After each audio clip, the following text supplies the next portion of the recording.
নামতে মাহফিলের জন্য পুরা বাংলাদেশের যত আলেম আছে, মিজান রহমান আজহারি ভাই থেকে শুরু করে মুফতি আমির হামজা ভাই থেকে শুরু করে সকলের সাথে, একেবারে এনায়েতুল্লাহ আব্বাসী সাহেব থেকে শুরু করে সকলের সাথে আমার তো ওঠা বসা ব্যক্তিগত পরিচয় আছে, অনেকে জানেন। তো এই মাহফিল সম্পর্কে শুধু ব্যক্তিগত পরিচয় এমনি এমনি হয় নাই, ওনাদের সাথে ওঠা বসা, যাওয়া, রাত্রি যাপন, বিভিন্ন মাহফিলে যাওয়া, দুর্গম জায়গায় গমন করা, সফর সঙ্গী হয়ে, এই কারণে মাহফিলের পুরা ওয়ার্ল্ডে যতটা দেশে উন্মুক্ত ময়দানে মাহফিল হয়, সেখানে বাংলাদেশ এক নম্বরে, ইন্দোনেশিয়াতে হয়, পাকিস্তানেও হয়। কিন্তু বাংলাদেশের এই 19 দিন ব্যাপী কোনো মাহফিল নাই। বাংলাদেশ তো বিশ্বের সবচেয়ে বড় মাহফিলটাই সুন্নতিতে হয়। আরেকটা বিষয়, ঐতিহাসিক সুন্নতি সিরাতুন নবী সাল্লাল্লাহু আলাইহি ওয়াসাল্লাম মাহফিলের আজকের এই অনুষ্ঠানে শুভেচ্ছা বক্তব্য রাখার জন্য অনুরোধ করছি আমাদের এই সকলের প্রিয় শ্রদ্ধেয় জনাব আব্দুর রহমান হাশিমি ভাইকে শুভেচ্ছা বক্তব্য রাখার জন্য বিনীতভাবে অনুরোধ করছি। আসসালামু আলাইকুম ওয়া রাহমাতুল্লাহি ওয়া বারাকাতুহু। আলহামদুলিল্লাহি রাব্বিল আলামিন ওয়াসসালাতু ওয়াসসালামু আলা খাতিমিল আম্বিয়াই ওয়াল মুরসালিন ওয়া আলিহি ওয়া আসহাবিহি আজমাইন। সম্মানিত উপস্থিতি, মাহফিলে সিরাতুন নবী সাল্লাল্লাহু আলাইহি ওয়াসাল্লাম, সুন্নতি সিরাতুন নবী মাহফিলে সাল্লাল্লাহু আলাইহি ওয়াসাল্লামের প্রস্তুতি সভা, যেটা আয়োজন করেছে অত্র হোটেল, এই হোটেলটাই আয়োজন করেছে primacy Phulia beach resort Cox's Bazar এবং ক্রাউন পার্ক সিজা সিওএফ। আমাদের শ্রদ্ধেয় MD sir Shah Alam sir আজকে আয়োজন করেছেন, আমাদেরকে ডেকেছেন। তো আমি সুন্নতি সিরাতুন নবী সাল্লাল্লাহু আলাইহি ওয়াসাল্লাম মাহফিল সম্পর্কে যদি বলি, তাহলে এটা 1972 সালে যাত্রা শুরু করে এটা সূচনা হয়, আজকে 55তম মাহফিল।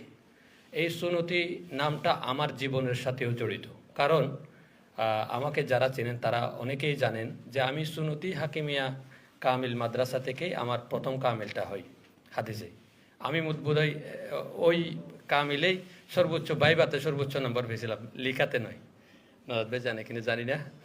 তো আমি এর আগে থেকে সুন্নতি সিরাতুন নবী সাল্লাল্লাহু আলাইহি ওয়াসাল্লাম মাহফিলে প্রতিনিয়ত যাই, কিন্তু আমার যখন কৈশোর বয়স পদার্পণ করে, যখন আমি যৌবন উপনীত হই, এই বাংলাদেশ স্বৈরাচারের যে থাবা আমাদের উপরটাই গেছে।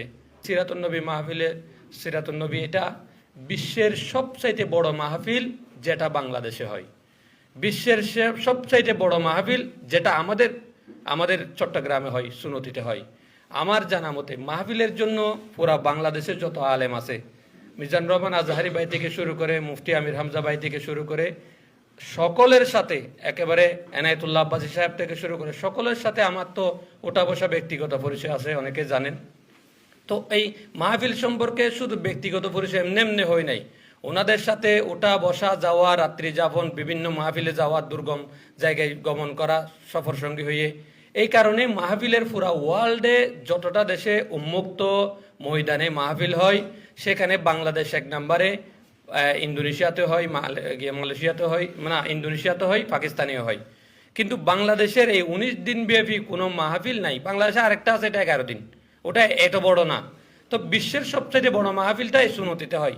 আরেকটা বিষয়, অনেকেই আমাকে আমার সহপাঠীরা নিয়ে হাসাহাসি করতো, আমি কক্সবাজার থেকে গিয়ে সুন্নতি এই যে শাহসাব গেট থেকে নেমে রিক্সা যুগে গিয়ে ওখান থেকে নেমে আমি আবার হেঁটে মাঠ অতিক্রম করে মাদ্রাসায় ঢুকতাম।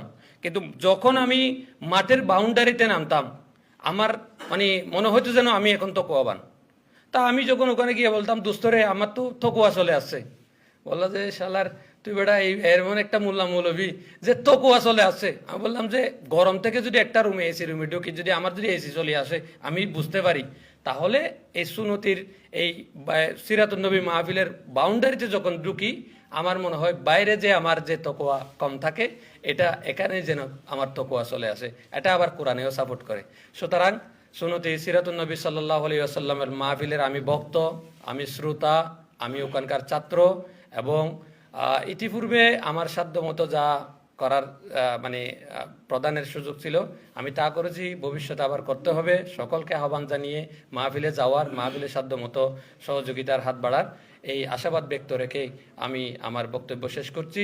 ইতিপূর্বে এই আয়াতটা বলা হয়েছে, আমার শ্রদ্ধেয় স্যার শাহ আলম স্যার বলেছেন, তাআওয়ানু আলাল বিররি ওয়াত তাকওয়া ওয়ালা তাআওয়ানু আলাল ইসমি ওয়াল উদওয়ান। উনি বাংলা বলেছেন, আমি আরবি বললাম। আল্লাহ তাআলা বলছেন সূরা মায়েদার আয়াত নম্বর 2 যে তোমরা ভালো কাজে সহযোগিতা করবে, পরস্পরকে সহযোগিতা করবে, ওয়ালা তাআওয়ানু আলাল ইসমি ওয়াল উদওয়ান, তোমরা খারাপ কাজে সহযোগিতা করবে না। সুতরাং ভালো কাজে সহযোগিতা আল্লাহর যেহেতু নির্দেশ, সেটা ফরজ, আর খারাপ কাজে বাধা প্রদান করা, অসহযোগিতা করা, এটাও ফরজ। আমি আপনাদেরকে সেই সহযোগিতার প্রত্যাশা রেখে আজকের বক্তব্য এখানে সমাপ্ত করলাম। আসসালামু আলাইকুম রহমতুল্লাহ।